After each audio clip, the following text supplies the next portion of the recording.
welcome back to my channel. My name is Catherine, and today we have our first sponsor of the channel. Very exciting, and it's Codecademy. As many of you know, I'm a huge fan of their online coding platform that teaches people how to code through interactive online lessons. With Codecademy, you jump immediately into the code and see how powerful programming can really be. Their platform is accessible, flexible, engaging, and they are sponsoring this as part of their Learn Better campaign, which we'll talk a little bit more about later. But for now, let's get into it. Sometimes when you're learning a new programming language or a new framework, you go from tutorial to tutorial, following exactly what the tutorial is trying to get you to do. You build the initial website, you build the to-do list app, and you've built something, but you don't really know where to go next or how to apply these skills you've learned building this thing to another project. You're restless, but unsure of the next step. You're ready to go to another tutorial, but you're not ready to build something from scratch. What do you build next? How do you move beyond this hand-holding form that tutorials naturally take? Well, it takes a series of steps. Step one, have the right mindset. You have to be okay with getting errors. You are going to get errors. That's just the natural process of learning and coding. You are not going to know every step along the way. A tutorial really guides you step to step, but in creating your own projects, you have to be able to go to that next step without maybe understanding fully what it is. Just know Google is your friend. You can always Google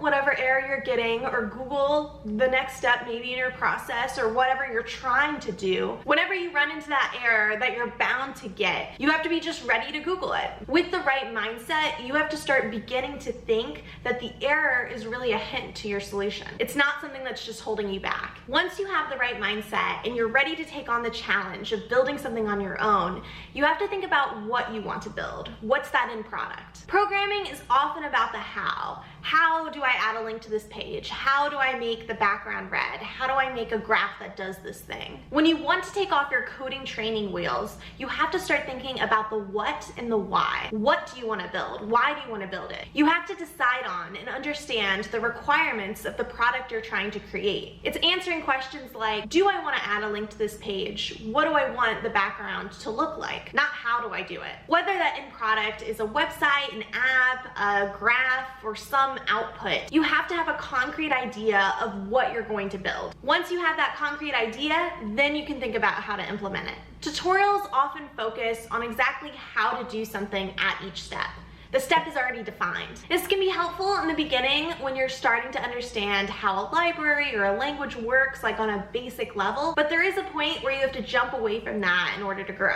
Finding that happy medium of tutorial land and building something from scratch can be challenging, which is why we now have challenge projects from Codecademy. Codecademy's challenge projects give less guidance than a typical step-by-step tutorial, but they're not as overwhelming as starting from scratch. These projects are more challenging than the standard projects found in their courses, and you can complete them on the Codecademy platform or in an IDE on your own device. Here's an example of a challenge project. In this case, it's testing our knowledge of HTML and CSS.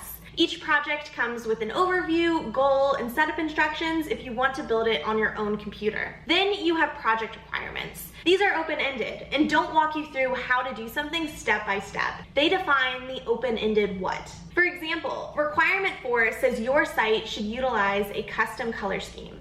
It doesn't say what color scheme to use or how to use one. It just says you should have one, and it provides a handy link to documentation.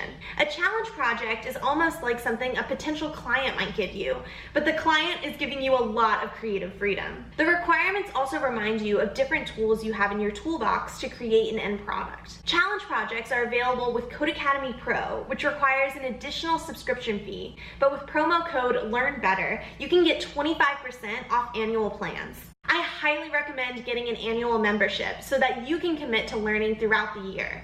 They have lots of ways to review as well, so you can keep up your coding skills. Once you've built enough projects on your own, the how becomes easier because many problems can be solved with the same how or similar algorithms that you create. With practice, you'll be able to apply these skills and learn new ones with more and more projects. I encourage you to start one of these challenge projects to either refresh a skill you've already learned or test a skill you've newly developed. Thank you so much for watching. I hope you learned something new in this video and continue to learn with me in Codecademy, link in the description box.